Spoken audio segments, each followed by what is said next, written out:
More 365 Days Part 2 revealed here. Save the date. Hello again, Michele gang. We're back with some fresh content about the Netflix hit 365 Days. Hold on to your movie seats and wipe off the popcorn butter from your face, because today's video is all about what to expect in the sequel of 365 Days film, A New Approach to Movies. For several months, there has been a lot of unlikely entertainment options that have emerged as a result of the COVID-19 pandemic. We know, we've been there as well. Don't you just hate it when you have nothing to watch? The interesting approach filmmakers end up with is how movies are being forced released directly to streaming services such as Netflix, rather than going through the traditional release process. You know, popcorn and waiting in line to buy tickets. And one such film is the Polish romance thriller 365 Days. Many viewers have been streaming the film and taking to the internet to discuss the movie, the controversial ending, and whether there will be a sequel to the Netflix film soon. 365 Days and its frustrating cliffhanger. If you could remember, by the finale of the film's first installment, Massimo and Laura have fallen head over heels in love for each other. Looks like Massimo didn't need to exert much effort in luring Laura. Or maybe Laura just loves him because he has a cute habit of giving YouTube videos a thumbs up. Wanna try it out for yourself? In the film, Massimo proposes to Laura and she accepts, because who wouldn't marry a rich man with a perfect face? Although the relationship won't be just any walk in the park, considering Massimo's involvement with the mob, another fun flavor added is that the couple finds out they are expecting a baby. Either a Massimo or Laura Jr. But things don't simply end with a happy ending. In the final moments of the film, Laura goes shopping for a wedding dress for the upcoming celebration, when she's presented with danger. Our dear Massimo then receives a call that alerts him that his soon-to-be wife could be in danger, and like Usain Bolt, hastily rushes to where he believes Laura might be. So where was she? Was she in the mall? In the spa? Has she run off with a much more handsome and much richer man?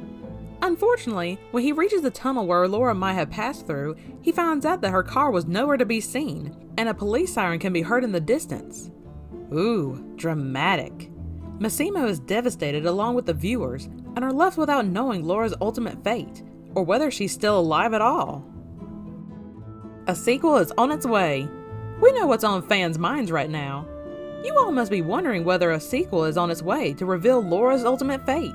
It's no surprise that 365 Days has earned several comparisons to the 50 Shades of Grey series, both the books and the movies. In addition to the obvious storyline parallels, 365 Days is also based on a popular book trilogy. That's right, we've got 2 more parts coming. Hooray for Massimo lovers! And nay to critics. The first 2 books, 365 Denis, 365 Days, and 10 Jin, This Day, were both published in 2018. The third and final book, Colena 365 Denis, Another 365 Days, came out in 2019. The completed trilogy is crawling with nasty spoilers about Laura and Massimo's future. The biggest and most obvious reveals that Laura lives and their relationship remains highly problematic. Come on, not all relationships are smooth sailing. First thing you find yourself Googling over your guy, but after a year, you'll eventually hate him for the way he chews. Recently, the second movie in the franchise has already been announced, and the as-yet unentitled 365 Days sequel was meant to start shooting this summer of 2020, in the same Sicily locations as the first movie. However, the current global situation has delayed that, and is expected to hopefully air in 2021. Well, it pays the wait, right? Anyway, let's dive into what the sequel is about. Spoiler alert, you all have been warned. The second book picks up pretty much exactly where the first book left off, and according to the book, Laura survives the assassination attempt made at the end of the first book and is the main subject in the sequel. So Laura has finally fallen in love with dear Massimo, and for once, her life is straight out of a fairy tale, and continues on her mission to marry and start a family with him. She's about to get married to a man who truly loves her in a creepy, obsessive way, takes care of her, makes sure that she gets everything she wants, especially some intimate time, and most importantly, presses the subscribe button down below. Apart from that, even her lavish surroundings have a charm of its own, as she has everything from expensive cars to designer clothing. Is there any way I can get a handsome rich man to fall head over heels for me as well? Moving on, what further adds to her happiness in the second book is the fact that she gets preggers. With so much going on, Laura is happier than ever, to the point that she hits the bell icon below. And can't help but be very ecstatic about the future with the man and the wallet of her dreams. Unfortunately for the couple, even in their moments of utter happiness, there seems to be a sense of unease and fear lurking in the air, as Massimo still has a way and array of enemies in the criminal world. What would you expect? The guy's a mafia boss. One of Massimo's enemies is determined to abduct Laura and even kill her, just to seek revenge for Massimo's wrongdoings.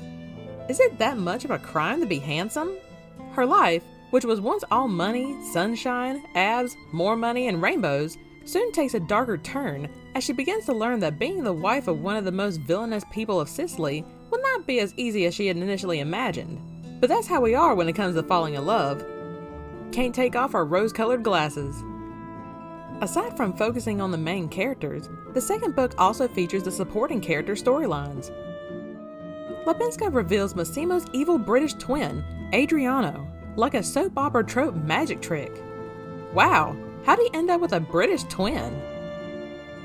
Unsurprisingly, Olga and Domenico bond over their nature as sidekicks and side characters and start dating. Congratulations, Olga! Is there any chance he had a missing triplet as well? But the real action comes in Laura and Massimo's ever-upsetting relationship. As mentioned earlier, Laura is kidnapped by another love hormone-inducing, aesthetically pleasing, but morally reprehensible man, Marcello Nachos Matos. Are you lost, baby girl? We're sorry to report that Laura also falls for her latest kidnapper, leading to a twisted love triangle. Come on, Laura, you need to get some therapy. Although details are sparse, it seems as though the two stars of the film are on board to return. Despite the delay, the film will likely enjoy the same overwhelming popularity as the original film because of the rising fan base the characters have.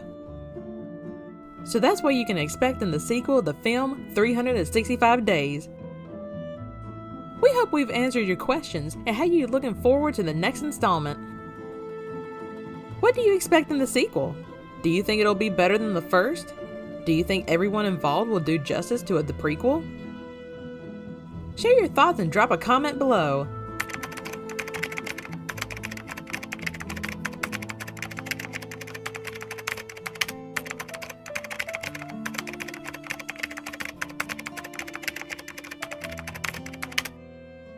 See you around soon!